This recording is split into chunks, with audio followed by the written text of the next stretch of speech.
আমাকে নিয়ে তো ট্রোলের শেষ হয় না এবং আমি এটা এনজয় করি। যদিও অনেকেই বলে যে আমি সোশ্যাল মিডিয়াতে থাকি না, আবার সোশ্যাল মিডিয়াতে ভূতের মতো দেখি। তো আমার যেহেতু অনেক লোকজন রাখা আছে, টাকা দিয়ে রাখা হয়। অপু বললেন, সোশ্যাল মিডিয়াতে আমি ভূতের মতো দেখি। আবার এটাও স্বীকার করলেন তিনি টাকা দিয়ে লোক রেখেছেন। এখন প্রশ্ন হলো, কি কারণে অপু টাকা দিয়ে লোক রেখেছেন?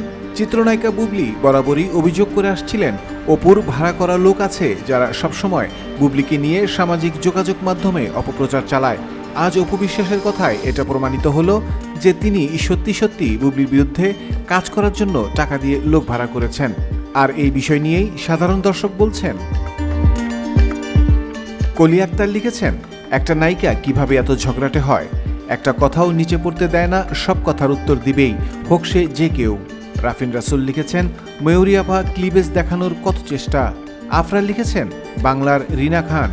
নাসরিন আক্তার স্মৃতি লিখেছেন, একটা গরু যেভাবে কথা বলে। এমডি ইয়াসিন লিখেছেন, রমজান মাস তোরে কি আজরাইল চোখে দেখে না। শ্রাবণ লিখেছেন, টাকা দিয়ে দালাল পুষে রাখে মাসি। জান্নাত জোবাল লিখেছেন, সতীনের জন্য টাকা দিয়ে লোক রাখা আছে সব খবরাখবর জানানোর জন্য। বাপরে, বড়লোকের বিরাট কারবার। আরিয়ান নাহার শিউলি লিখেছেন, এই মহিলা বুবলি ছাড়া কিছুই বোঝে না। তারসিনা বেগম লিখেছেন, অর্ধশিক্ষিত গোজামিল দিয়ে চলে।